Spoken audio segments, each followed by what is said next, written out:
Hey guys, this is Anthony Morganti from anthonymorganti.com, and this is episode 211 of Photo Critiques. And in this episode, I'm pleased to critique the work of Dr. Haydar Mahdey. I hope I pronounced your name correctly. Dr. Mahdey sent me in some really interesting shots. This first one of this building, and I gotta apologize, in the email Dr. Mahdey did tell me what each of these shots were, and of course I didn't write it down or print it. So I'm kind of winging it as far as what these locations are. But this is a really interesting building, and it's a really photo-worthy building. It's a really nice shot. As far as the scene itself, I'm mentioned before in the critiques, I'm not a super big fan of shooting up at buildings. I don't know why. That's my own personal bias. But in this scene here, you did a nice job of like minimizing like this tree, this building that's in the back. But I'm wondering if you could minimize it even a little more by moving over to your left and blocking this building out more and getting maybe more of this one in. I don't know. Maybe moving over to your right and get more of this one and eliminating this one. Stuff like that. So you work the scene. The sky is very interesting, very ominous, looking like a big dark cloud coming in. But it's a pretty cool shot. It's a cool shot. I like the idea you had here. It's just a little cramped because we have so many people in the shot playing the drums, and you focused on this one young man here, which is fine. But even he's kind of cramped. He's right up against the edge here. So I think it would have been better served to back up just a little bit. You could still make him the subject, but get the whole drum in and give a little more space. And avoid trying to cut people off. So it's tough though, because everyone is kind of crammed into a small room, it looks like, and they're very close to each other. So it's going to be hard to get a scene where you're not cutting somebody off somewhere. But you got to do the best you can. At least have all the boys that are playing the drums not cut off. You might end up cutting some people off in the background, some of the spectators. But try to get everyone in the scene, fully in the scene and not cut off like this man here, or this young guy here. This is a bike, obviously. The focus, you've kind of focused on the back tire, it looks like. This shot here, because we got this here, we got this window here, this is not conducive to a really a good shot. I mean, the scene itself. It's hard to photograph.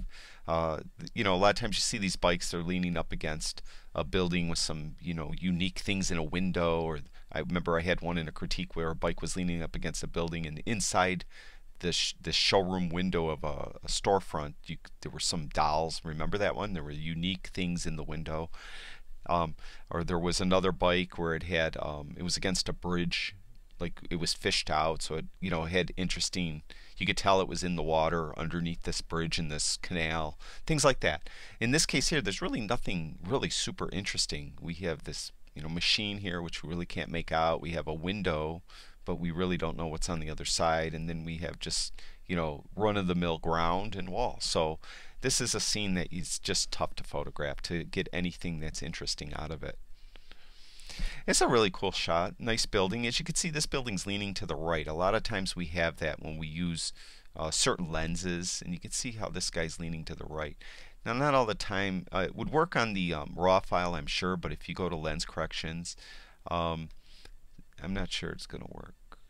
Not really. It kind of tweaked it a tiny bit. But if you go in your raw file and you enable profile corrections and remove chromatic aberration, as far as the chromatic aberration isn't going to do anything in this sense, but the enable profile corrections will probably pull this building in so it's straight up and down. So remember that. The other thing is, this apparently is your main subject. We have some stuff over here which we really don't need.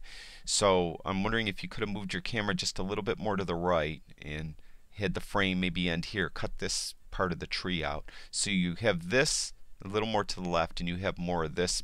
This is more towards the middle. Of course, I don't know what's over here. So it comes to work in the scene, seeing what you could come up with. This, the city at night, it's a nice shot. Very well done. This was 4 seconds at f of 10, ISO 100, and it's pretty cool. I would have maybe just tweaked this exposure just a tiny bit more, just maybe 5-6 seconds, just so you could get the buildings just a little brighter. It's a cute shot. You know, all the pigeons and the lady I think is feeding them maybe, or she's taking a picture of the of her son probably, feeding the pigeons. It's a cute shot. This is a nice shot. I like this one. It looks a little hazy, but you did a nice job of controlling the haze. I like the perspective you took, the angle you took on the building, so you minimize the stuff like this that we don't want to really look at. And it's really a nice shot. Very well done. This is a nice shot too. I like this a lot. We got it's a tiny bit unbalanced because we have these structure here and then kind of not a lot over here. So it's just a little bit too far to the right. I think I'm not saying to bullseye it, have it right in the middle, but I think we just need this a little more towards the middle. Or if you move to your right a little bit, if that was possible, and you shot it more on this angle, and then you would probably have this behind it, but we would have had this right next to it from this angle, if you see what I mean. So I think it would have been a more balanced of a shot. It's an interesting shot inside of a building. Obviously, the chandeliers. It's very well exposed. Again, it's kind of not an overly interesting scene as in and itself. We do have someone here and this guy here, but he's kind of cut off. I think if you could have somehow exploited the people sitting on the rug somehow, it would have added some interest to the shot. So if he was more prominent in this shot somehow. Now, of course, you're going to have to give up the symmetry to have him more in the shot. Things like that. If you had somebody with you, ask them to sit here like he is reading a book or something. That would have added some interest too. It's another night shot. This is a pretty interesting shot too.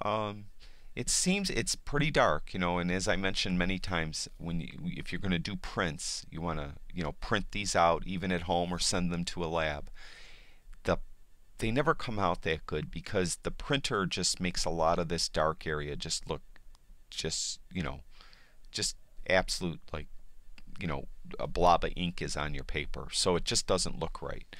So in this case here, this is a tough scene. There's not a lot of light to begin with, so I think you should have used, this is going to sound odd, but I probably would have used even a smaller f-stop than you used, but a real long exposure, because it would have made these kind of like light beams that look like they're shooting out of this dome.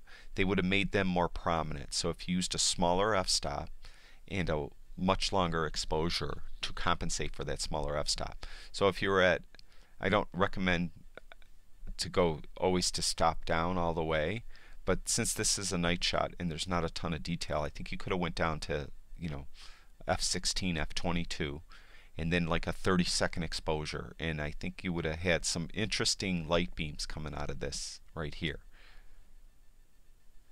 It's a typical night shot. We got the streaming. We've been getting a lot of these lately, where these streaming lights of the the tail lights of the cars coming towards us, and this is the tail lights of the cars going away from us, and the headlights of the cars coming towards us. Easy for me to say. This is a nice shot though. We have this nice star effect. The aperture at f13 gives you this nice star effect. I mentioned this before. If you were more wide open, like f of 5.6, f4, this would just be an orb of light. If you're f13, f16, you get this kind of cool burst effect. The only thing I could say, you got one right here that's cut off, and you have like something here that's cut off, something here that's cut off. So you probably just wanted to zoom in just a little bit more, just to eliminate that. So you always got to kind of look when you're framing your shot and lining it up. You got to look all the way to the left, all the way to the right, and make sure you don't have these things leaking into the image that you don't want. Now, I kind of understand that you probably had to run out here, take this picture, and get off the street so you don't get killed. So that's possible too. So, you got to do the best you can. That's it. Yes, that's it. Dr. Mahdey, thank you very much for sharing your work with us. I really did enjoy doing your critique. And I'd like to thank everyone that watches all my videos. And guys, if you have time, go over to my website, anthonymorganti.com, and check out all the videos on photography and articles on photography I have over there. And if you could, I'd really appreciate it if you subscribe to my YouTube channel. And that's it for now. I'll talk to you guys soon.